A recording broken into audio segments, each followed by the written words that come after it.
Est-ce que Joe, on commencerait pas par la partie des news, la partie du fondat, tranquillement? Ouais, En je attendant réponds que juste les gens arrivent. à une Je question t'en prie. avant d'oublier ou avant qu'il y ait trop de questions. Joe, tu mines quoi en ce moment? Je mine de l'AGC et du Satori, enfin du l'Argo Chain et puis Satori. Voilà. Mais ouais, let's go, faut Et il enchaîner faut là. pas oublier de miner du bonheur, bien sûr. Oh, ça c'est vrai, c'est beau. Ça, c'est beau, hein, c'est beau, hein, c'est beau. C'est vrai que c'est beau. Et bonjour à tous ceux qui vont arriver. On va commencer directement avec les news. Joe, est-ce que tu veux commencer? Allez, let's go. Allons-y. Alors, ouais, faut peut-être que je partage mon écran, c'est plus simple. Ça peut être, je suis Ça pas peut être streamer utile, hein, pro. d'accord. Franchement, ça peut être un bon plan pour les gens, je pense. Tac. Voilà. Allons-y. Let's go. Alors, je commence avec l'Ethereum Film. Donc, il y a un film qui est sorti sur Ethereum qui a mis 2-3 ans à sortir quand même. Vous pouvez, alors évidemment, ils font ça à l'Ethereum, on mint un NFT et après on peut regarder le film.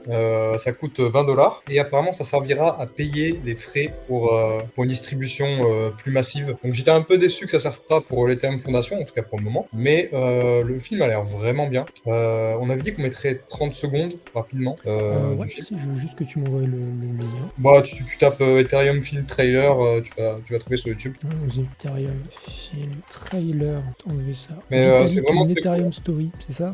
Ouais, c'est ça. On va se mettre un petit bout du trailer. Permettez-moi, messieurs, dames, de vous ouvrir le lien. Tac, je vais couper la musique histoire de profiter pleinement du génie Vitalik qui nous a fait pump le marché Ouais. grâce à sa super musique. Hop, je coupe la musique, je partage. Partager l'écran. Vitaliki, normalement vous allez avoir l'audio.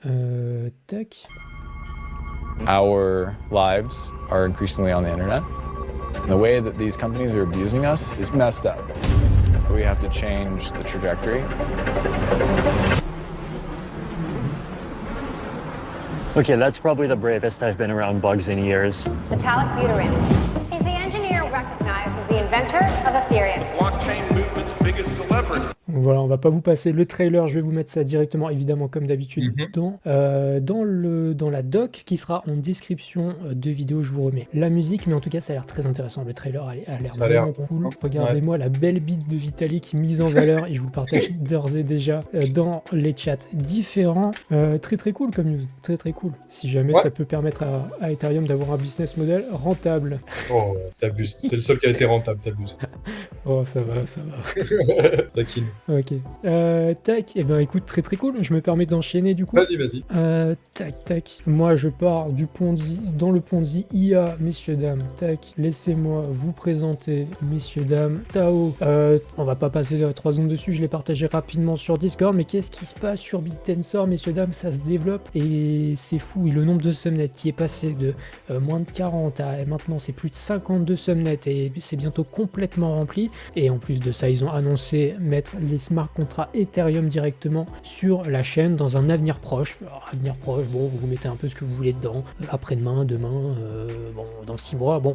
On espère que ça arrive très très rapidement. Et qu'est-ce qui va se passer? Ça va permettre en fait aux subnets d'avoir beaucoup plus de flexibilité dans leur manière de créer. Voilà, ils vont pouvoir ajouter beaucoup plus de fonctionnalités. Ça parlait peut-être de faire de la hiérarchisation directement sur les subnets. Ça va permettre d'ouvrir une nouvelle palette d'outils pour les subnets et on va sûrement voir plein de nouveaux subnets se créer avec des contrats comme ça. Ça va être ultra intéressant. Ça peut expliquer une partie de la performance récente de BitTensor qui a été très très bon. On en reparlera dans la partie de la price action. Mais voilà, très très cool de voir ça. Petite question, est-ce que tu connais le langage de programmation de Tao? Bonne question, hein. Eh ben ça, c'est une question qui restera dans les annales. Merci.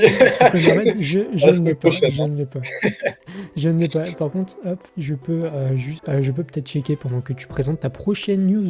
Allez, vas-y, mais faut me partager l'écran en gros. Tant qu'à faire. Tant qu'à faire. Hein. Allons-y. Alors, news que je m'attendais pas du tout, c'était pas sur Bingo celui-là.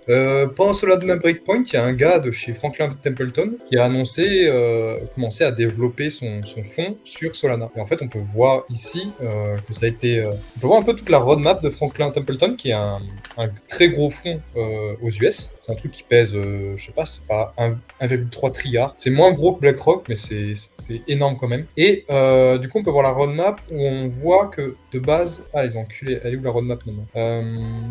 Tac, on s'en fout, merci, tac. On peut voir que du coup, ils se sont rapprochés de la régulation, qu'ils se sont développés sur Stellar. Ceux qui viennent de ce Blue Run ne connaissent peut-être pas Stellar, c'est un truc oublié aujourd'hui. Ensuite, ça a été Polygon. Puis, Arbitrum et Avalanche, on avait parlé d'Arbitrum, j'étais pas au courant pour Avalanche.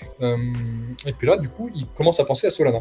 Ce qui m'a beaucoup surpris parce que je pensais pas que les instits auraient autant confiance en Solana si rapidement après le crash de cette année et des autres années. Mais je pense qu'ils sont confiants que ça arrivera de moins en moins. Et franchement, c'est ultra bullish pour Solana parce que je pensais vraiment pas que les instits iraient sur Solana. Donc c'est assez ouf. Absolument. Je sais pas ce que t'en penses, toi, chef. C'était pas dans le bigot de l'année, hein, comme t'as dit. Les Ouais. ETF Solana, je les avais vus un petit peu il y a quelques semaines ou mois qu'ils avaient été refusés. Ça a été refusé pour des questions de stacking et je sais que ça bossait pour l'enlever et que ça allait revenir rapidement. Mais en tout cas, c'est très cool parce que, bon, on peut apprécier Solana ou ne pas l'apprécier. On peut pas nier que c'est un gros acteur et que ça build fort, quoi. Et c'est logique qu'un acteur aussi important que Solana ait des ETF, je pense. Alors, est-ce qu'ils vont être... Attends, t'as pas suivi, hein. Pardon. T'as pas suivi. Ouais, je parlais pas de TF du tout. C'était Ouais, pas grave. j'ai complètement déraillé. Bah, t'étais en train de lire le langage sur Tao, je pense. Ouais. Mais non, je parlais de Franklin Templeton qui va tokeniser sur Solana. D'accord, je suis complètement à l'ouest, pardon, Oui, tant pour moi. c'est pas grave. Sandy, j'ai envie de dire... Non, mais ce qu'il y a bien chez Solana, tant pour moi, du coup, je reprends le fil de la Oui. pensée. Ce qu'il y a de bien sur Solana, c'est que c'est quand même vachement plus scalable, ce qui va permettre de peut-être faciliter les échanges autour de ça. Ça coûtera sûrement moins cher. Donc, en vrai, moi, ça fait sens, tu vois, sur une chaîne qui est beaucoup utilisée, d'avoir de la tokenisation, notamment si jamais on a du trading avec des trucs tokenisés. Ça peut être un bon plan, en vrai de vrai. Même si la chaîne mère, ça reste Ethereum, avec les plus gros dessus, mais pourquoi pas? J'ai envie de dire, pourquoi pas? En vrai, si on a 2 minutes, t'en penses quoi de ce que j'ai dit aujourd'hui là, que ça pourrait tellement être un validium sur Ethereum Solana? Genre, tu peux, comme ça, tu te soucies pas de la sécurité, tu vois? Tu te soucies pas d'être rentable, tu scales à fond. Un gros layer 2, quoi. Enfin, du coup, ça devient Eclipse. Ouais, c'est ça. C'est en plus, si Eclipse commence à faire de l'ombre, tu vois, Solana pourrait se dire. Plutôt en Après, swing, d'ailleurs, mais faut passer l'ego de Anatoly. d'Anatolie. Jamais, jamais ça arrivera. Ouais, non, mais c'est sûr. Non, mais c'est intéressant, mais tu vois, c'est typiquement l'acteur qu'on n'attendait pas, et que, en fait, il se développe autant qu'Ethereum, tu vois. Je dis pas qu'il va le dépasser, même si Non, c'est clair. il y a des takes autour de ça, de Slimani, je crois, il s'appelle, le gars qui était pas chez Bankless, qui dit qu'il y aura un flippening Solana, et j'en ai parlé que les esprits les plus fous appelleraient au flippening. C'est pas dans le bingo du bull run, pour être honnête, Non. mais ça sera un gros acteur, et c'est le 3e pilier actuel, donc ça fait sens de voir que ça se développe, même si c'est pas le choix de cœur de notre côté, on peut pas nier que ça reste intéressant. Moi, je te dis, s'il y a un flippening Solana, je crois que je me casse de cet écosystème. Voilà.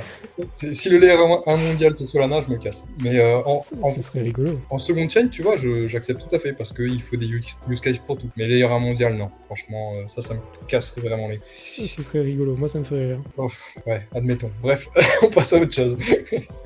Qu'est-ce que tu as? Alors, on enchaîne, moi, directement, avec, du coup, Eigen qui a annoncé sa saison 2 de l'airdrop. On viendra un tout petit peu après, j'ai une autre news sur Eigen, je crois même qu'elle est directement ici. Hop, Eigen qui en pré-market est extrêmement sous-valorisé. Je vais vous envoyer justement ce thread là sur la manière qu'ils ont de sécuriser le protocole, et j'ai une petite news juste après qui parlera du pré-market d'Eigen. Ça va être ultra intéressant. Eigen, c'est toujours un gros acteur. Je vous envoie ce thread là que je vais pas vous faire la lecture maintenant pour être honnête. Mais voilà, saison 2 de l'airdrop. Alors pour être honnête, ce sont surtout les influenceurs qui ont beaucoup mangé, j'ai l'impression. Les gens qui ont beaucoup partagé de contenu, qui ont fait beaucoup d'interactions, etc. Mais bon, si jamais vous êtes éligible à l'airdrop de Eigen, vous pouvez, et on reviendra un tout petit peu après sur la valorisation, justement dans le pré-market. Ça se trade aujourd'hui à 5 milliards de FDV. 5 milliards de FDV à 2,85 par token, on doit être à peu près à 3 là au moment où je parle. Ce qui nous place, j'ai lu derrière DYDX, et derrière Nexo, la plateforme ultra shady de yield, de je sais pas quoi. Personne n'a jamais compris ce que c'était. Très honnêtement, c'est une aberration. C'est dommage que le pré-market ce soit très très chiant à gérer, parce que le pré-market c'est très souvent très très avantageux pour le vendeur et beaucoup moins pour l'acheteur. Mais par contre, si Eigen sort à cette value-là, Ah bah oui. les amis, c'est presque un FA. Et je vous dis, ça peut passer top 2 du portefeuille très très rapidement. Hein. Il faut le savoir. Et j'ai un chat qui fait que gueuler. C'est terrifiant, mais c'est pas possible. On peut plus live. Le live est jinx. Hein. Du coup, voilà, pour Eigen, il y a un très très gros player à jouer. Le token est transférable bientôt. J'ai plus la date exacte. Je crois que c'est dans moins de 10 jours maintenant. Donc, ça va être ultra intéressant à suivre. Et surtout que ça peut être ultra intéressant de se positionner maintenant qu'on est encore techniquement dans un mini bear market. Il y a quelque chose à jouer. Premier degré, il y a quelque chose qui est vraiment à jouer. Tu sais ce que c'est ma take sur Eigen? Je pense que ça pourrait ressembler à un Link, tu vois, genre le first mover qui est trop utile, qui déclenche un use case qui a été jamais vu auparavant. Et je pense que les gens s'en rendent pas compte, mais tu vas dans 4 ans, ça aura la market cap d'un Link, quoi. Donc pour moi, c'est évident. Absolument. Le 30 septembre pour Eigen, c'est ce que j'avais en tête. J'étais pas sûr de la date, je voulais pas dire de mauvaises informations. Merci la patate douce. Donc ouais, ça va être ultra intéressant. Aujourd'hui, Eigen, il faudrait regarder rapidement peut-être la TVL qui est stakée dessus, mais dites-vous, il y a un nombre aberrant d'AVS, un nombre aberrant de TH. On est bien au-dessus de... j'ai pas envie de dire de n'importe quoi, mais on est bien au-dessus de 5 milliards, je pense. On est à 10, je crois, 10 ou pas. Entre 10 et 20. Je regarde ça rapidement. Vas-y, regarde. Eigen Layer, on est à 11 milliards, presque 12. Mais en ETH, pour moi, ça a descendu. Parce que là, c'est le prix, du coup. Oui, c'est pas faux. C'est vrai, c'est resté stable. Non. Resté stable. Incroyable. Donc voilà, Ethereum qui a pris au bas mot 40% dans la gueule, quoi, approximativement. Donc techniquement, c'est presque... On peut pas dire que c'est presque x2, mais vous comprenez l'idée, la TVL est restée stable en ETH, ce qui est d'ailleurs une excellente métrique. Incroyable la stat en ETH. Par contre, en USD, oui, bah, ça a suivi Ethereum, donc forcément, on est passé de presque 20 milliards à aujourd'hui 11-12 milliards. Donc voilà, un gros acteur à suivre, sûrement quelque chose qu'on va partager, qu'on va beaucoup relayer quand ça sortira, si jamais ça sort à des valorisations. Rente, voilà. Ouais, il y a Patate qui dit qu'il faut regarder la concurrence, mais il n'y en a pas. Hein. Pour moi, il n'y en a pas du tout. Il y a Symbiotic, je sais que les gens vont parler de Symbiotic, mais bon. Ils ont combien? Ils ont 1 milliard? Je suis même pas sûr. Hein. Symbio... Après, il y a un airdrop aussi. Donc, bon, il y en avait un. C'est vraiment Symbiotic le concurrent là? Non, ils ont 2 milliards les gars. Bah voilà. Symbiosis, c'est pas ça, c'est bien Symbiotic. Bah les gars, bah voilà. Je croyais qu'on était backé par Lido et Consensus et tout ça, bah les gars. Carax c'est 600. Mais Carax c'est de la merde. Ça fait 2 milliards et demi pour la concurrence, enfin, le first mover les gars. C'est comme Celestia qui rafle la DA quoi. First mover, winner takes all. Hein, bon, on va pas dire que c'est un FA, mais si vous avez pas de Eigen, pensez à rajouter une I. Ça fera pas de mal, je pense. Voilà, nous, je sais qu'on a eu tous les deux l'airdrop. Moi, j'ai eu 2 Eigen supplémentaires avec la saison 2. Donc, je me suis mis bien. Et si jamais il faut booster la size, ça peut partir à tout moment, si vous voulez. Mon avis, mais bon, on va changer de sujet, Joe. Je te laisse peut-être enchaîner avec la news suivante. Yes, j'aime bien cette news en plus. C'est bon, c'est live? Ok. C'est live. Bah, du coup, les revenus de Ionet qui explosent, parce que la dernière fois que j'ai regardé, c'était ça montait entre 5 et 8, et ça fait longtemps que j'avais pas regardé, parce que j'ai confiance, voilà, j'ai d'autres choses à regarder. 15 000 par jour, c'est énorme. Vraiment, je prends 2 secondes, hein, si tu permets. Je vais sur Akash Network Stats, et on va regarder combien gagne Akash, qui est à... Est-ce que tu peux regarder 2 secondes à combien il a de market cap, s'il te plaît? Bien sûr, mais tout ce que tu veux. On est à 3,7 000, donc quasiment 5 fois moins, 4 à 5 fois moins. Et combien il est, du coup? Akash top 114, 600 millions de market cap, 1 milliard de FDV. Et Ionet? Bon, Ionet en FDV, ça doit être pas mal, mais ça s'étale sur longtemps. Top 256, 185 millions de market cap, 1,5 milliard en FDV. Et ouais. Donc, même en FDV et en prenant la potentielle inflation, ça reste quand même 50% de FDV en plus pour 3-4 fois plus de revenus. En tout cas, si jamais ils arrivent à tenir 15 000 $ par jour de manière constante, et voilà. Mais ultra intéressant. En vrai, moi, ce que j'avais écouté des interviews, c'est qu'ils sont en train de build des relations avec des gens qui ont vraiment besoin, pas des... En fait, Akash, c'est beaucoup du particulier. Là où sur Ionet, t'as un peu des deux, t'as des particuliers et des professionnels. Et les professionnels, ils sont là pour rester, parce que les prix sont pas chers, parce que le système fonctionne bien et tout ça. Et je pense que... Enfin, ça se voit sur la chart, de toute façon, les gens restent, tu vois. Et honnêtement, moi, je vois carrément Ionet devenir le main dashboard pour pour le GPU, quoi. Absolument. Donc voilà, ultra bullish sur IO, je Erratic, vais en reparler. Et, ouais, c'est ça, et Erratic il dit faut lâcher IO avant mai 2025 par contre, comme tous vos Oui. tokens, les gars. Oui, C'est IO et c'est 90% du reste, sauf pas grand chose, peut-être juste Bitcoin Ouais. si jamais vous êtes un peu fou, mais avant mai 2025. En tout cas, jusqu'à maintenant, il n'y a pas de preuve qu'on va pas dans un cycle similaire à ce qu'on a connu. Il y a des petites tensions, il y a des petits trucs, ça mériterait un vrai débat complet, mais pour le moment, c'est les horizons de temps qu'on a en tête, et oui, à partir du mois de mai, les vestings sont agressifs. de fou, partout. Tac. Eh ben, écoute, je continue moi directement avec le gouvernement du Bahreïn, du Bhoutan. En plus, j'ai fait une vanne avant le stream, j'ai dit les Bhoutans en train. Dis donc, qu'est-ce qu'on rit, hein, je fais des cryptades bien sûr. 750 millions en BTC pour le gouvernement du Bhoutan. C'est fou. Bah voilà. Bullish. Après le Salvador, après je sais même pas quel pays, après beaucoup de dollars en Bitcoin, après le zinzin de chez MicroStrategy, Sailor, qui a 16 milliards en BTC, Ouais. le Bhoutan qui s'y met, bah voilà, ils ont compris que c'était peut-être sympa Bitcoin quand on a une monnaie qui, bon, bah pas ultra bonne, quoi, ça peut Bah être ouais. intéressant. Et on notera quand même les 45 centimes de Matic, hein. 41 centimes, pardon. Ah non, pardon, On mettait en les 2 moyenne. centimes. Mais c'est peut-être de l'investissement long terme, il faut peut-être prendre ça. Non mais voilà, les 780 millions pour le gouvernement du Bhoutan. C'est fou. Les gouvernements s'y mettent. Donc on va continuer Early, de hein. send it, hein, les amis. On était plus en ligne que le gouvernement, t'imagines? Dites-vous que le gouvernement du Bhoutan est plus early que vos parents. Ou que le gouvernement. Voilà, faites ce que vous voulez que le gouvernement français, c'est dire, hein, c'est dire. Donc, Ouais. donc NFA, bien sûr, we are still early. C'est ça. Tac, mais écoute, je te laisse enchaîner, tu vois. Ouais, en plus, elle correspond totalement à ta news. C'est BlackRock qui vient, qui pose les couilles sur la table et qui dit Bitcoin, c'est hyper cool pour diversifier. Parce qu'en fait, quand tu y réfléchis, t'es pas du tout dépendant des problèmes qu'il y a avec l'or, tu vois, de trouver des nouvelles mines, tout ça. Tu sais jamais quand est-ce qu'ils vont trouver une nouvelle mine, parce que c'est programmé, tu vois. La baisse, le halving est programmé. T'es pas lié à la politique a priori. Alors pour le moment c'est lié parce qu'on est vraiment dans la spéculation. Fondamentalement ça l'est pas. En fait t'es lié à très peu de choses. Bitcoin il est vraiment dans cette bulle au niveau du risque. Et en fait actuellement, c'est ce que disait le gars de BlackRock dans l'interview chez Bankless. Il disait que c'est parce que les gens répètent que c'est un asset risqué que ça le devient, alors que ça devrait pas l'être. Ça devrait pas être un actif à risque. Ça devrait être un peu comme l'or, même encore plus solide que l'or de base. Mais c'est juste que les gens répètent tellement et tellement que du coup, dès qu'on a un peu peur, on vend le Bitcoin. Mais voilà, BlackRock qui vient et qui dit non, ça devrait pas se passer comme ça. Bitcoin, fondamentalement, il est isolé et c'est un très bon actif pour se diversifier à fond. En plus, une part de diversification qui n'existait pas il y a plus de 10 ans. Donc, hyper cool. On a BlackRock derrière nous, les gars. Ils nous back. Ça, c'est ouf. Quand même. Ah, c'est c'est ouf. Et, tu vois, il y a des gens que j'écoute parfois en interview qui ont des très très gros cerveaux et que je serais bien incapable d'égaler, qui disent des fois que Bitcoin n'est pas un snowflake, c'est-à-dire n'est pas différent, n'a rien de vraiment unique. Et ça, par contre, c'est quelque chose sur lesquels il y a énormément de choses à dire. Alors, tu peux pas juste dire Bitcoin n'est pas un snowflake. Parce qu'il n'y a rien qui existe comme Bitcoin. C'est ça.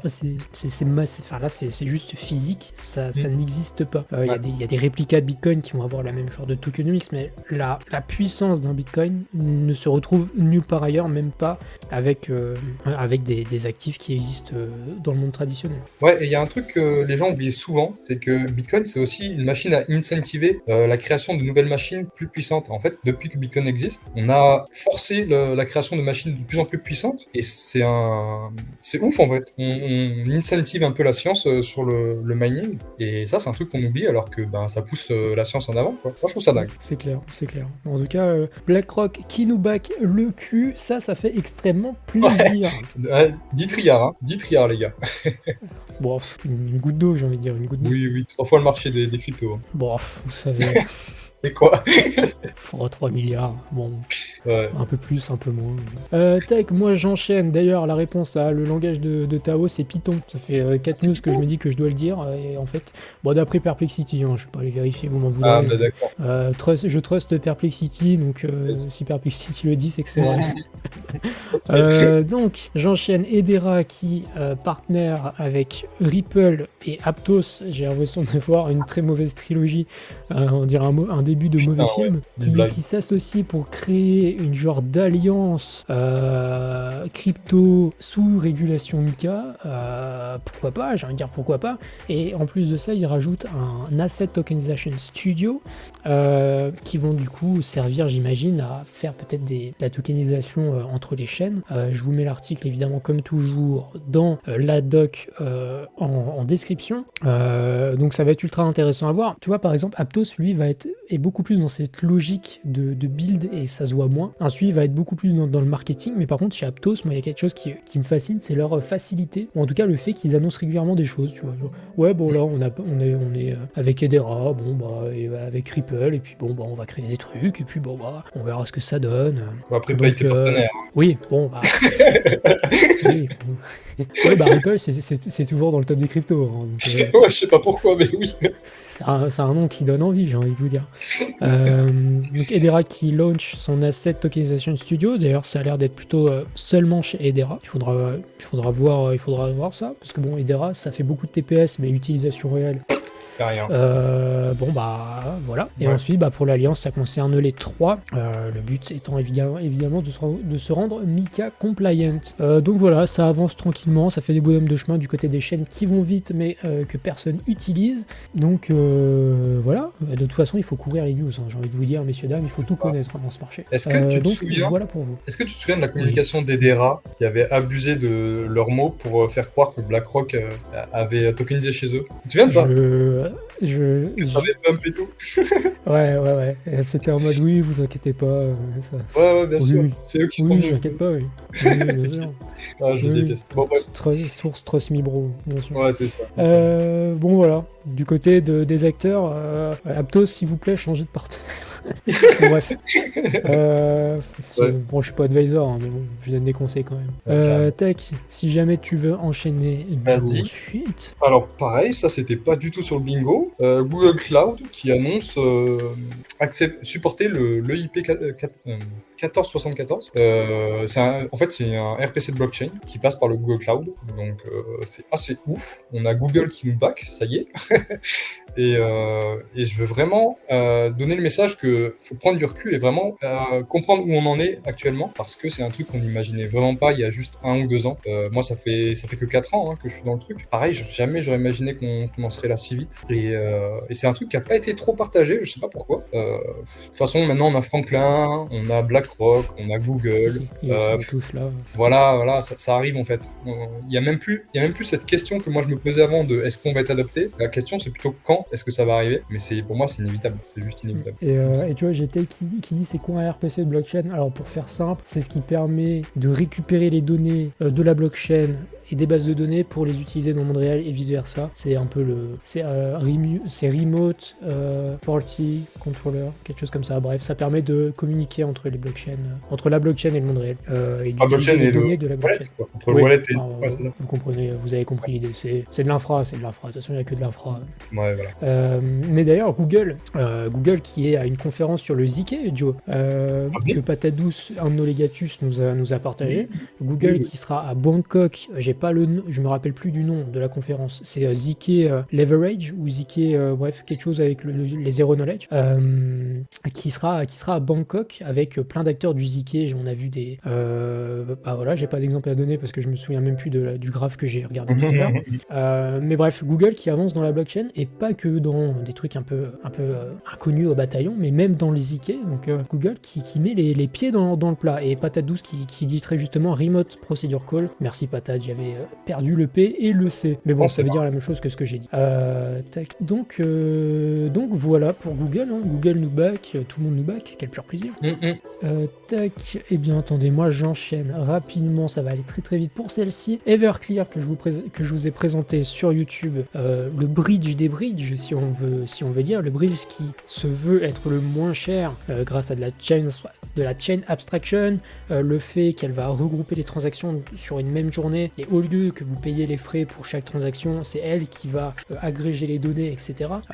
Je vous ai fait une analyse sur YouTube que je peux vous retrouver rapidement si jamais ça vous intéresse. Mais Everclear qui du coup lance son mainnet. Moi la vidéo elle date de plusieurs mois, messieurs dames, j'ai été bien trop en avance sur mon temps. Donc si jamais ça vous intéresse de vous regarder un tout petit peu cette vidéo que vous auriez pu manquer, je vous la mets le chat et évidemment dans la doc comme d'habitude en description. Donc voilà pour faire la petite news rapide. Ok. Tac, et bien tu peux enchaîner Joe. Avec Voilà, plaisir. Bon, comme d'hab, le Joe qui insulte. On a Arbitrum, enfin plutôt Off-Chain Labs, qui est le laboratoire, enfin l'association derrière Arbitrum, qui a travaillé de près avec Espresso System pour développer en fait son Time Boost de façon décentralisée, parce que eux ils utilisent Time Boost, qui permet du coup d'order un peu les transactions pour qu'elles soient plus efficientes. Et en fait c'est un truc, je sais pas si tu te souviens dans l'interview de Bankless où tu avais un gars de chez Linea qui disait que c'était fait pour ne pas être décentralisé, que c'était impossible à décentraliser. Bon en fait il a talk que du bullshit parce qu'ils étaient en train de travailler dessus. Et ouais, bizarre. Bref, et du coup, ouais, ça va. Ils vont pouvoir décentraliser Time Boost. Donc en fait, ils sont contre-incentivés. Enfin, ils perdent rien à se décentraliser et ils travaillent même dans cette direction. Et c'est un truc que je voulais vraiment dire parce que c'est une critique qu'on fait beaucoup au Layer 2, le fait qu'ils décentralisent pas les séquenceurs et que a priori ils seraient trop incentivés à garder leurs séquenceurs. Mais en fait, je pense. Alors c'est une hypothèse, mais je pense que tous attendent Espresso, parce que Espresso a les mains partout. C'est vraiment l'acteur... c'est un peu Hagen, voilà, c'est le first mover sur le Decentralized Sequencer. Et c'est un acteur neutre, en fait. C'est pas comme un Glayer, c'est pas comme la plupart des autres solutions. Espresso, c'est un acteur neutre, ça veut dire qu'il va jamais favoriser quelqu'un d'autre, tu vois, parce qu'il est plus proche. Et ça fait totalement sens de l'utiliser. En plus qu'il a la MIVA, donc la MEV Auction, qui permet de rediriger la MEV, donc tu ne perds même pas la MEV. Donc pour moi, il n'y a pas d'incentive à garder ton séquenceur, à part pour quelques blockchains qui ont vraiment besoin de scale. Mais pour la plupart des blockchains en mode écosystème, tout ça, je pense qu'ils vont passer sur Espresso ou d'autres, mais majoritairement sur Espresso. Très bullish Espresso. Et ça va être trop beau ce qu'on va faire, parce qu'en plus, ils sont décentralisés, mais ils sont aussi shared. Ça veut dire qu'ils peuvent communiquer entre eux et faire des agrégations de preuves. On a la crémière, le cube de la crémière. C'est juste incroyable. Et on peut avoir les faveurs ou les faveurs de la crémière ou pas? Bien sûr, on a tout. À être fait à total. Ça fait extrêmement plaisir, mais le mainnet d'Espresso ultra attendu, enfin en tout cas ça fait partie des nombreuses qu'on attend d'ici la fin de l'année. De toute façon la fin de l'année, d'un point de vue fondamental, messieurs dames, préparez-vous à ne pas dormir. Moi personnellement, je sacrifie le sommeil, donc non ça va être fou. Et Espresso ça peut révolutionner. Il va y avoir des vrais débats, il va y avoir des vrais cas d'usage. Il faudra voir qu'est-ce qui gagne la partie à la fin de l'histoire, parce que est-ce qu'on va aller dans un sens de l'unification, des liquidités grâce à du séquencing décentralisé? Est-ce qu'on va voir les chaînes haute performance gagner en intérêt parce qu'ils ont beaucoup plus de TPS, beaucoup plus d'usage? C'est pas impossible aussi. On va voir les layers 2 ultra puissants de type Mega ETH, de type Soon, de type même Rise Chain que j'ai vu que tu avais partagé récemment. Bref, il y a énormément de choses sur le côté technique qui arrivent, et la seule chose qu'on demande, et je le demande à tous les lives, et c'est notre ami Mathis qui sera très content d'écouter ça, donnez-nous des applications s'il vous plaît. Ouais, on n'en peut plus, on veut des applications à utiliser s'il vous plaît. Donc non, on attend ça avec hâte. Tout à fait raison. Tac, et bien écoutez messieurs dames, à mon tour, à moi de jouer le thread que je cherchais sur le Hagen, justement je l'ai retrouvé, ce que je vous disais tout à l'heure, en 123e en market cap derrière DYDX et derrière Nexo. J'adore DYDX, ils ont rien fait de mal les pauvres, c'est 400 millions de TVL pour un truc qui est sympa, mais Hyperliquid existe. Bref, je vous en supplie, faites en sorte que la Hagen à YouTube. Bref, j'enchaîne avec la vraie news que je voulais partager. AAV qui supprime, qui a delete le WBTC. Bon, bah voilà. Pourquoi est-ce que AAV delete le WBTC? Il faut refaire un tout petit peu l'histoire. Alors, pour être honnête, ce tweet là, c'est le fondeur de Thesis qui fait le TBTC, un BTC backé traqué de manière décentralisée.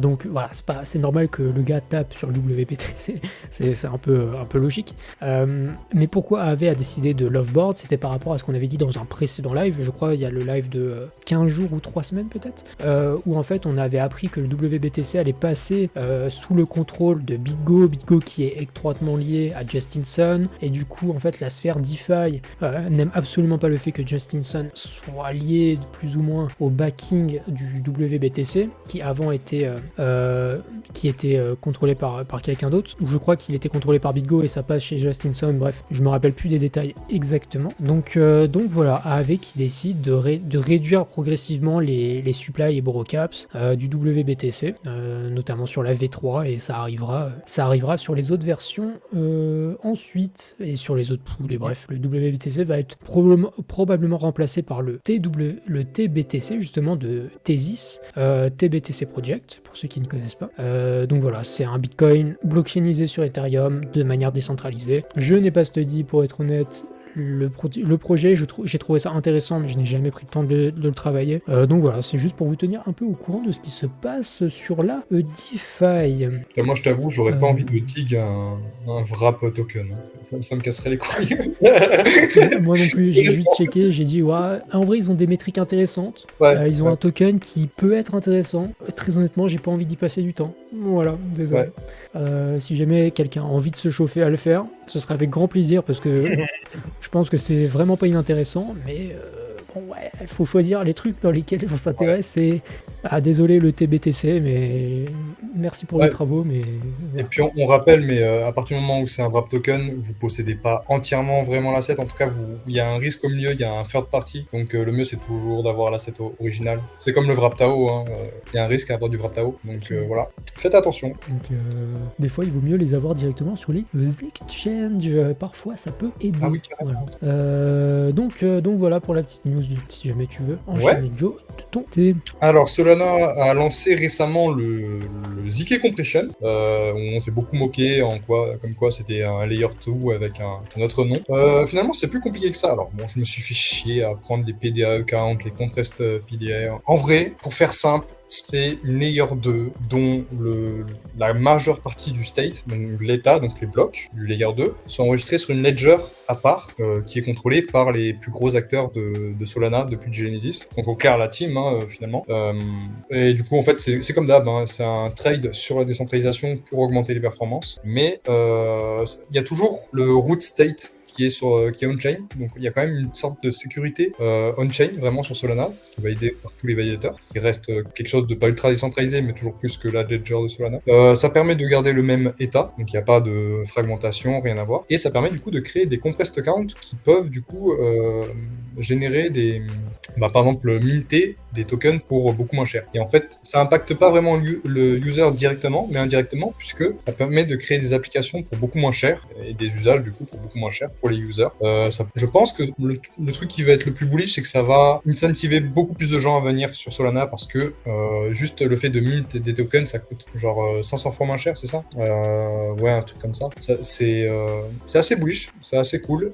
C'est très différent de Layer 2. C'est juste en fait Solana qui utilise la technologie ZK pour vérifier les transactions directement, les agréger et les enregistrer sur une ledger à part, donc ça coûte moins cher. Voilà. Je sais pas si c'est vraiment clair. Je pense que si. Je pense que ce qu'il faut retenir, c'est genre, il y a du ZK, c'est une tech pour que ce soit moins cher, et ça va permettre beaucoup plus d'usage.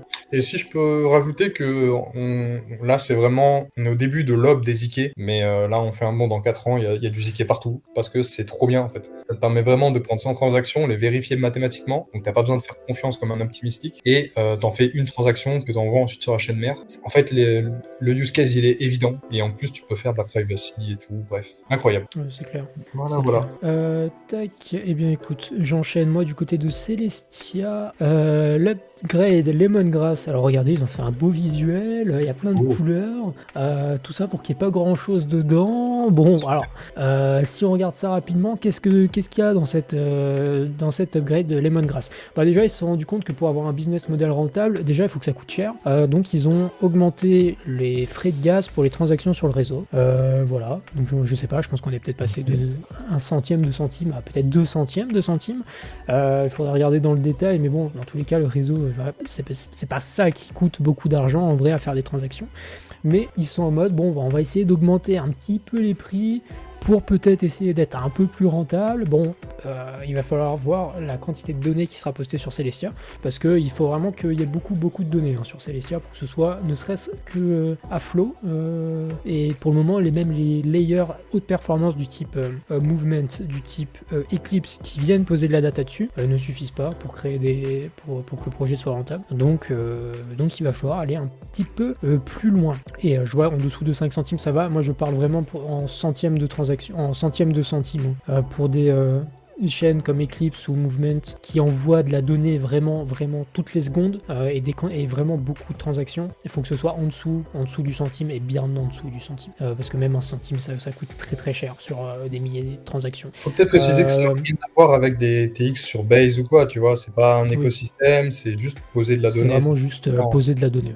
Voilà. Et ensuite je continue un peu le papier. Alors pour être honnête, le gros du reste, c'est surtout de dire qu'ils vont renforcer leur composabilité, leur intégration et interopérabilité avec l'IBC, donc toutes les chaînes Cosmos. On aime, on n'aime pas, mais si je prends la 9, donc pour faciliter d'envoyer les données depuis l'IBC par exemple sur la 9, sur la 10, ça concerne le consensus par contre. Ils vont permettre de faire du consensus d'une manière un peu plus simple.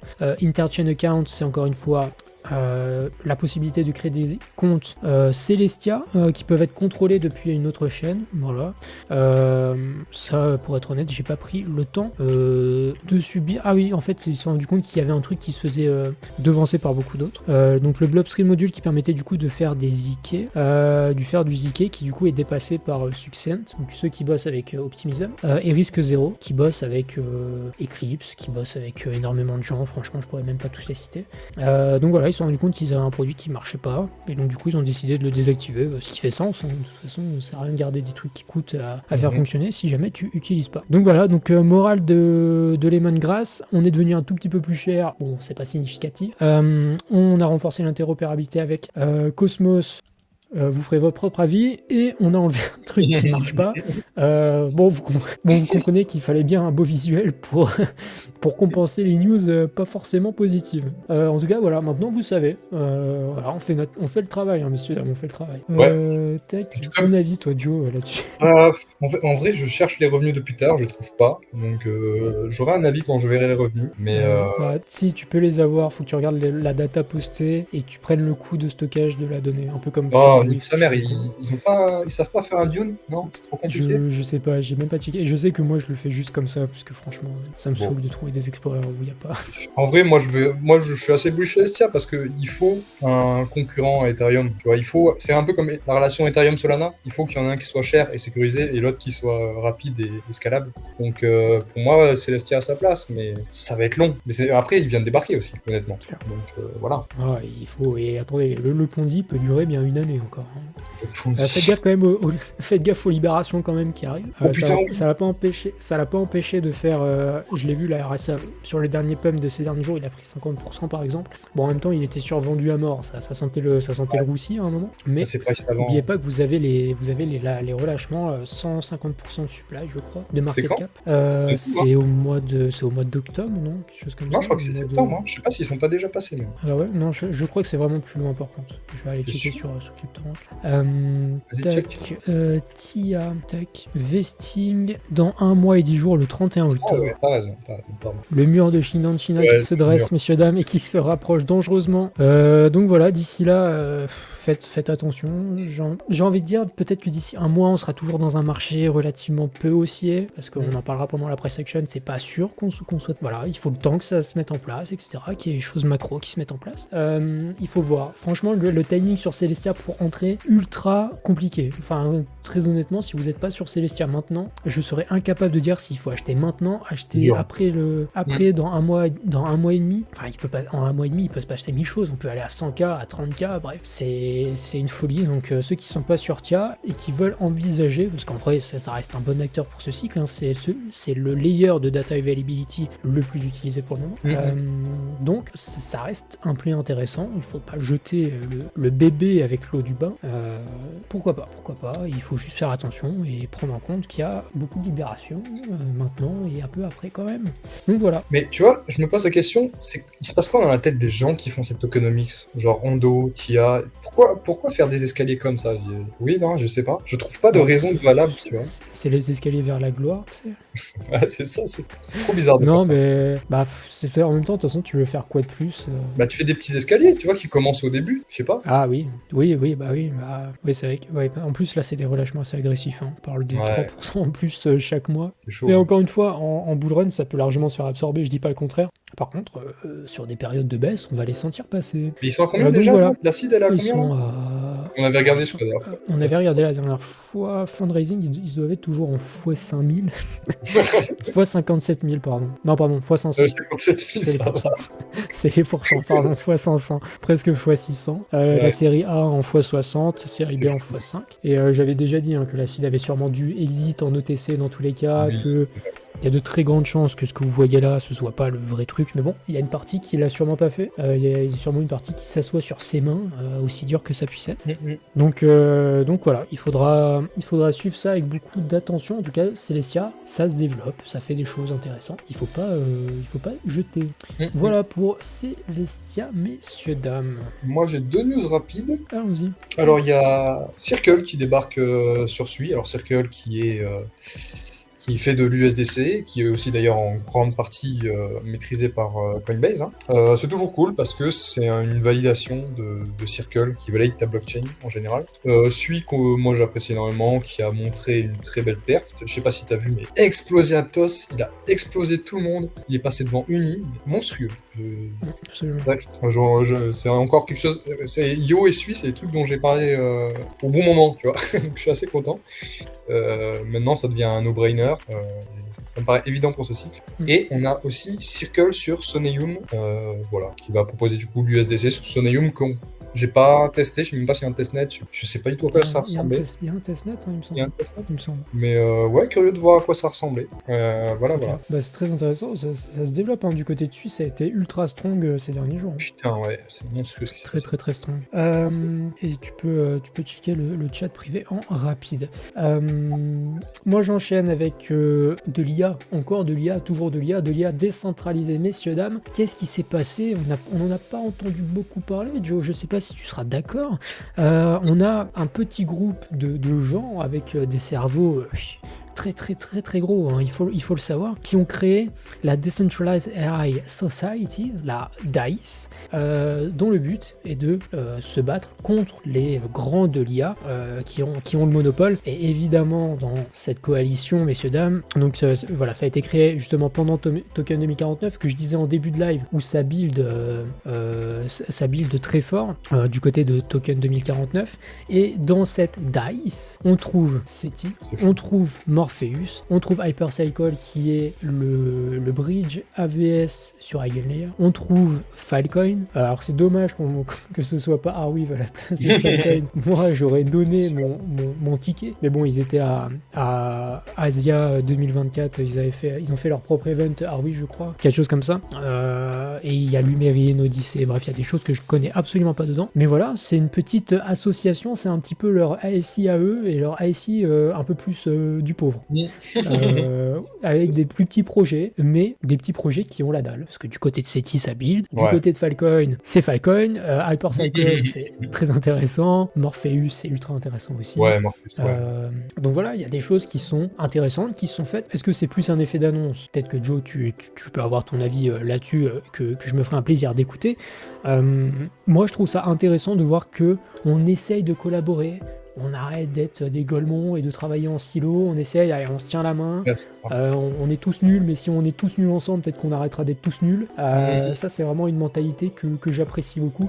Et je vanne, bien sûr, ils sont pas tous nuls, évidemment. Mais ça fait plaisir de voir de la collaboration. Qu'est-ce que toi, Joe, tu peux en penser? Bah, moi, en vrai, je suis ultra bullish parce que je pensais pas que SETI était validé, tu vois. Nous, on l'a validé, mais nous, on est personne. Là, il y a quand même des grands noms qui l'ont validé. Et je sais pas si t'as vu, mais j'ai posté en plus la PA, qui ressemble vachement à une accumulation de Wyckoff. Pour moi, SETI, il va scène tôt ou tard, et c'est un très bon acteur. Et là, je pense que dans tous les noms, c'est peut-être celui qui est le moins valorisé, je dirais. Donc, Ouais, je pense. avec un Après, je Morpheus connais pas aussi Block, qui est- je connais pas Amy, Odyssey, je connais Ouais. pas non plus. Il y aurait des choses à creuser. Je me demande si faudrait creuser sur le reste des noms. Ouais, je suis super content. Mais c'est intéressant. De fou, de fou. Et la DAO Decrypted qui a validé SETI bien avant Filecoin. Hein, voilà, il faudra le Voilà. savoir. Ouais, ouais. Ce sera gravé dans les annales. Donc voilà, du côté de l'IA. Ah, il a Joe, raison, je vais te laisser reprendre. Patate, il a raison parce que j'ai failli te reprendre, mais c'est Hyperlane le bridge AVS. Oui, bah écoutez, on confond. voilà. Hypercycle, je sais plus ce qu'ils font, mais j'avais dit qu'à un C'est moment. l'IA, j'ai envie de vous dire. Ouais, bon, je me suis trompé, effectivement, autant pour moi. C'est pas grave, Le c'est prince pas Patate. En plus, je crois que c'est Patate 12 qui m'avait déjà dit que c'était Hyperlane et pas Hypercycle. Ils ont qu'à mettre des noms plus simples aussi, j'ai envie de vous dire. Non, mais c'est une catastrophe. Je suis trop fatigué ce soir, les amis. Je raconte de la merde.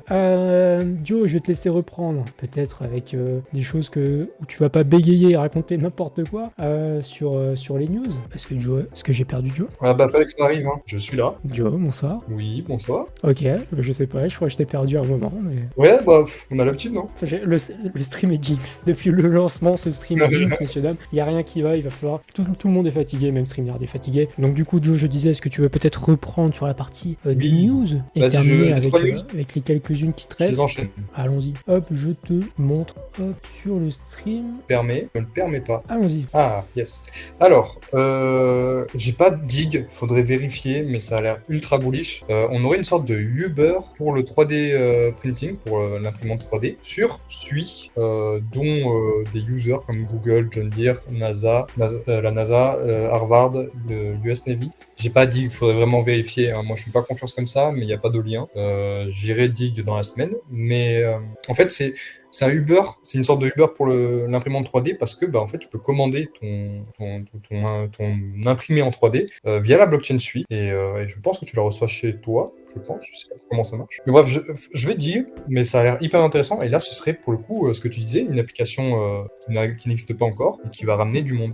Donc très bullish. Très intéressant. Ensuite, on a Risque Zero qui sort le Verifiable Computer Layer. Donc je pense que c'est le circuit ZK. Je n'ai pas de dig, hein, mais je pense que c'est ça. C'est leur circuit ZK qui du coup peut s'adapter un peu partout sur n'importe quelle blockchain. Voilà, c'est ce qu'on disait, hein, le ZK qu'on va avoir partout. Et ça permet de pas avoir le gros cerveau de Starkware qui fait son circuit ZK eux-mêmes. Il faut comprendre que très peu de gens sont capables de faire un circuit ZK. C'est vraiment un truc monstrueux. Et à partir du moment où tu as des gens qui du coup t'offrent la possibilité de l'acheter ou le louer, je sais pas comment ça marche, let's go quoi. Ça, du coup, tout le monde va pouvoir l'utiliser et c'est comme ça qu'on arrive à une adoption de masse. Voilà. Je sais pas si t'es bullish ZK, mais moi je suis ultra bullish ZK. Bon, gars, moi, il y a Évidemment. Google, il y a Google à Bangkok dans 2 mois, donc j'ai envie de te dire, comment ne pas Clair. être, hein. Et j'étais un peu fier de ça, parce que j'ai parlé de RideChain avant qu'il lève. Il y a même Vitalik dans les noms, il y a Sassal aussi, je sais pas si vous connaissez. Sandy. Voilà, ils ont levé 3,2 millions, c'est pas énorme, mais c'est un projet qui vaut vraiment le coup. Rapidement, parce que je sais plus si j'en avais parlé la dernière fois. J'en avais parlé la dernière fois? pense pas. Pour être honnête, je ne me rappelle pas. Ouais. Je ne crois pas, il me semble pas. Mais rapidement, c'est un base rollup, c'est-à-dire que ça utilise les validateurs de Ethereum comme séquenceur, donc ce qui permet d'être totalement aligné avec Ethereum et donc de donner un maximum de revenus à Ethereum, comme Taiko. Taiko, c'est un base rollup. Sauf que Rise, eux, ils arrivent à faire potentiellement du 100 000 transactions par 100 000 TPS. Et ça, ce serait fou. Potentiellement, hein, on n'y est pas. Soit 1 gigagaz. Et 1 gigagaz, pour vous dire, Base, il est à 9 mégagaz. Il est à 9. Il faut 1000 mégagaz pour faire 1 gigagaz. Donc, si vraiment il délivre 1 gigagaz, c'est énorme. C'est ce que veut faire MegaETH, par exemple. Sauf que eux le font en étant alignés avec Ethereum et du coup de façon totalement décentralisée, totalement alignée. Et en plus de ça, ils vont faire une stack. Donc, tu pourras lancer ton AppChain ou ce que tu veux avec la stack RightChain, ultra scalable et ultra pas forcément aligné parce que tu auras en plus le choix d'aller sur une DA ou quoi. Voilà, un acteur qui a l'air assez fou en vrai. Ah, mais Je sais c'est pas si t'as intéressant. Ouais, moi, ça m'excite tous les trucs qui vont vite, hein, de toute façon. C'est ça. Moi, mes dernières semaines, c'est regarder les trucs qui permettent d'aller vite.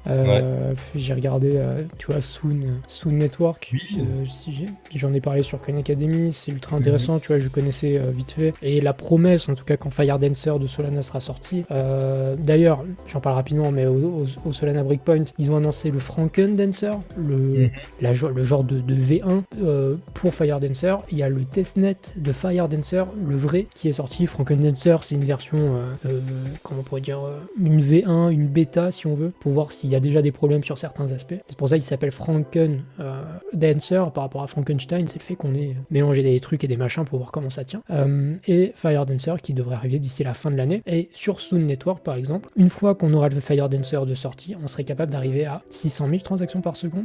En fait, ce serait les mêmes niveaux que Solana, en théorie que Solana, parce que ça fonctionnerait avec la SVM, un peu comme un Eclipse, ça fonctionnerait de la même manière. On prend l'exécution de Solana, on tèche tout le reste, et après on fait la sécurité d'un côté, la data availability de l'autre, etc. etc. Et donc ça va être ultra intéressant à suivre, et moi le côté trucs qui vont vite là, cette fin d'année, ça va être zinzin, très très zinzin. Je rappelle quand même que Solana, ils avaient annoncé 50 000 TPS actuels, hein, qu'ils n'ont jamais dépassé 5000 encore pour le moment. C'est ça, et il faut peut-être s'attendre à la même chose avec un Fire Dancer, on serait peut-être à 10 fois moins au final.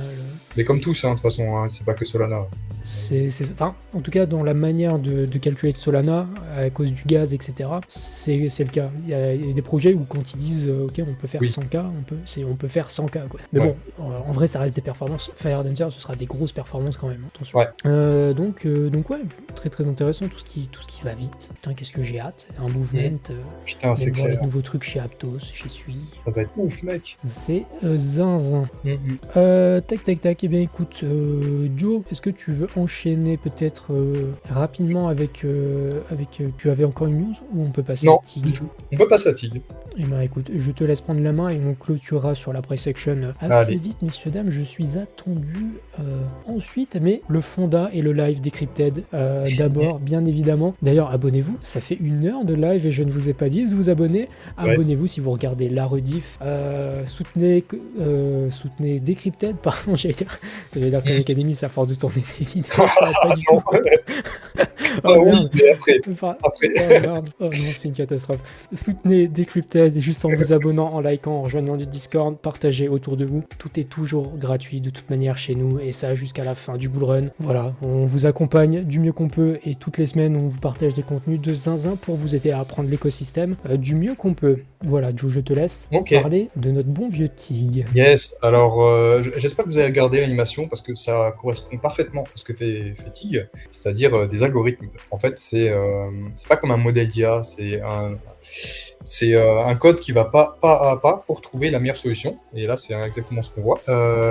Du coup, c'est une architecture qui permet d'incentiver à la fois ceux qui vont faire tourner les algorithmes et les créateurs d'algorithmes en donnant plus de récompenses à ceux qui trouvent le plus de solutions. Donc en fait, moi j'ai été d'ailleurs un benchmarker, c'est-à-dire un gars qui fait tourner des algorithmes. Je minais du TIG avant même que ce soit connu. Et du coup, il fallait que je trouve les meilleurs algorithmes qui donnaient le plus de solutions parce que j'étais de mieux en mieux rémunéré. Donc c'est une machine à incentiver les mineurs à trouver les meilleurs algorithmes et ça une machine aussi à incentiver les innovateurs qui sont là à créer les meilleurs algorithmes parce que eux touchent plus de rewards en fonction de qui utilise leurs algorithmes. Plus leur algorithme est utilisé, plus ils touchent de rewards. Donc c'est une double incentivisation et tout ça c'est pour répondre à un problème qui est partout, c'est la science. La science c'est un vrai problème pour l'investissement en science parce que soit t'as des investisseurs qui sont privés et qui du coup vont t'attraper par les couilles, soit t'as des investisseurs qui sont publics et qui du coup vont faire les gros rats. Et en passant par TIG, du coup, tu peux pousser la science en étant incentivé de la bonne manière en fonction de tes résultats, tout en ayant une grosse brigade de mineurs qui est prête à t'aider si tu as vraiment l'algorithme qu'il faut. Tu vois, s'il est puissant et que tu as été malin, ils seront là, t'inquiète pas, parce que de toute façon, ils sont incentivés pour ça. Ça me rappelle beaucoup, c'est un truc que je dis souvent, mais ça me rappelle beaucoup Tao ou même Bitcoin. C'est vraiment ce truc de compétition. Il y a très peu de protocoles qui poussent ce truc à fond, sauf qu'eux le font d'une manière complètement innovante qui n'a jamais été vue auparavant. Et du coup, ces algorithmes, une fois qu'ils sont hyper robustes et hyper recherchés, ils sont vendus via des IP, donc Intellectual Property, par la TIC Foundation, les membres et tout ça. Après, ce sera un peu plus délégué à la DAO. En TIG, donc ça devrait créer un peu de pression acheteuse. En tout cas, je pense qu'ils vont hold les TIG. Je sais pas, il n'y a pas encore tous les détails. Bref, on va aller vite. Voilà, là, je décris un peu les problèmes. Ce sont des problèmes mathématiques assez connus, comme le knapsack, qui est une façon de ranger les choses d'une façon le plus optimisée. En fait, c'est vraiment des problèmes très basiques, où celui-là, le Capacited Vehicle Routing, qui permet de chercher la route la plus efficiente entre le customer et toi, selon où tu passes, tout ça. Et en fait, c'est que des problèmes comme ça qui n'ont pas l'air hyper intéressants, mais en fait, quand tu as un algorithme qui sait le faire parfaitement et qui cherche la route la plus efficiente, et ben c'est très utile pour les compagnies. Je vais en parler rapidement, mais ils utilisent le Optimizable Proof of Work, qui est une façon de réduire la centralisation d'un acteur, parce qu'on ne veut pas qu'un mineur soit trop malin et trop fort pour choper toutes les récompenses. C'est pareil pour un innovateur. Donc en fait, si tu es trop fort, tu peux juste... t'as un edge qui est assez conséquent pour gagner un peu plus que les autres, mais tu peux pas monopoliser le réseau parce que voilà, il faut te synchroniser avec les autres acteurs. Rapidement, on a un CTO qui est un giga-chad qui a inventé une méthode pour pousser l'OPI sur Bitcoin. Bon, je vais pas me rentrer dans les détails, mais c'est monstrueux. Il a travaillé chez N-Chain Global. Ensuite, il a fait 5AI, il a bossé chez 5AI, qui est du machine learning pour voitures, pour conduire des voitures de façon automatisée, qui a été racheté par Bosch. Et puis là, il a lancé Cambridge Cryptographic, donc je pense que c'est une association à but non lucratif pour pousser la cryptographie. Je pense que c'est ce qui back un petit peu le projet de Piggy. On a Phil David, qui est un monstre dans l'IP, donc l'Intellectual Property, qui a bossé dans des très grosses boîtes capitalisées à 143 milliards. Ici, de quoi il parle? Il a sa place dans TIG, parce que ça va être très important d'amener ses algorithmes vers les institutions. Donc, hyper content de l'avoir, ce gars-là. On a Lee Hughes, qui est un très très gros investisseur, qui était chez Coex, qui a été racheté par TPI Cap, une entreprise valant 1,4 milliard de dollars. Il n'y a pas que ça, il a été directeur dans plein de fonds, c'est un mec qui s'y connaît vraiment en investissement. Pareil, il a vraiment sa place dans TIG. C'est ça que j'aime avec ce projet, c'est que non seulement on a des monstres, mais en plus ces monstres, on sait pourquoi ils sont là, et ça c'est hyper cool. Alors oui, ils avaient, jusqu'à récemment, ils avaient 76% de la supply, parce qu'ils ont miné une grosse partie de la supply. Alors c'est juste cette partie-là. Tout ça, c'est les futures émissions. Donc en fait, quand on compte tout ce qui va être miné, je crois que c'est sur 8 ans, c'est pas énorme, mais actuellement, là où on est au tout début, ils ont 76% de la supply. Donc en fait, quand ils ont annoncé qu'ils allaient pas lock leur token, j'ai dit fuck it. On a dit avec Tom, parce qu'on a dit le projet, on a dit qu'ils aillent se faire foutre, moi je veux pas ça sur ma conscience, tu vois. Et là récemment, je pense que c'est en partie. Enfin, moi j'ai vraiment poussé un coup de gueule sur le Discord, j'étais le seul à le faire parce que les gens n'ont pas mon franc-parler en général. Moi j'ai dit ça me plaît pas, voilà, je vous le dis, vous en faites que vous voulez. Et en vrai, je pense qu'ils y ont réfléchi et ils ont lock leur token. On a le founder du coup qui est Cliff pendant 1 an, donc pendant 1 an il touche pas ses jetons et après il les veste sur 2 ans. On a la trésorerie qui a pas de Cliff mais qui est veste pendant 3 ans avec 10% d'unlock. Donc en fait ça fait une très très grosse partie de la supply qui est lock. Alors il n'y a pas les investisseurs, parce que il y a des investisseurs qui ont des tokens, qui ont genre 5 millions de tokens. Voilà, eux sont pas lock, c'est le petit bémol, mais ça fait passer le token de environ 50 millions de market cap à 20. Donc c'est assez ouf. Je trouve que c'est une très très bonne occasion. Et d'ailleurs, on a vu que je suis pas le seul à y penser, parce que ça, c'est ce qui s'est passé juste après l'annonce en 2 jours. Alors on a des 25 000, on a des 25 000, des 10 000. Bref, il y a des gens qui voient le potentiel et qui sont en mode j'achète chaque dip. En plus de ça, on a des rumeurs qui m'ont été confirmées par la team, parce que je suis assez proche de membres de la team, que le prix d'achat des investisseurs, c'est environ $2. Donc en fait, les gars sont sous l'eau. Donc là, on a un prix meilleur que des investisseurs. Donc c'est très très cool. Voilà, faut compter qu'il y a quand même une assez grosse inflation. Il y a quasiment 2 fois la supply en 1 an, mais il y a un halving en mai qui va réduire la supply. Et la meilleure nouvelle, c'est que du coup, je suis assez proche pour pouvoir les interviewer. Et j'ai plein de questions, parce que le docteur John Fletcher, qui est vraiment la tête de Tig, j'ai pas su trouver des infos sur lui. Je suis très curieux de savoir son background. Et c'est Tom ici présent qui va s'en occuper. Je sais pas si t'es excité, ça va être cool, non? Ouais, ça va être extrêmement intéressant. L'interview, on va la faire jeudi soir, le temps qu'on fasse le montage, etc. Parce pour nos interviews maintenant, en tout cas pour les intervenants en anglais, on veut absolument vous les traduire en français, mais à l'oral. Parce que le problème des interviews en anglais, c'est que bien souvent vous les écoutez pas, parce que vous n'êtes pas fluente en anglais, parce que ça vous saoule et ça se comprend totalement. Mais par contre, je me dis qu'avec peut-être une voix off en IA, ou peut-être pas en IA d'ailleurs, je sais même pas encore exactement comment est-ce qu'on va faire, ce sera à voir. Ça peut être intéressant pour vous d'avoir un genre de Pawn Star doublé, un peu comme sur Arte, quoi, si vous voulez. Ouais. Et après, vous aurez... et comme ça vous évite de lire des sous-titres en français aussi, et vous n'avez pas besoin d'être focus sur la l'interview. Voilà. En tout cas, on va essayer de faire ça. Dans tous les cas, ce sera en français. Peu importe si c'est moi qui double, si c'est doublé par IA, dans tous les cas, ce sera doublé. Donc voilà. Parce que c'est vrai que moi, tu vois, j'écoute énormément d'interviews, et quand Picsou fait une interview en anglais, heureusement que je connais l'anglais, parce que si je connaissais pas l'anglais, je pourrais juste pas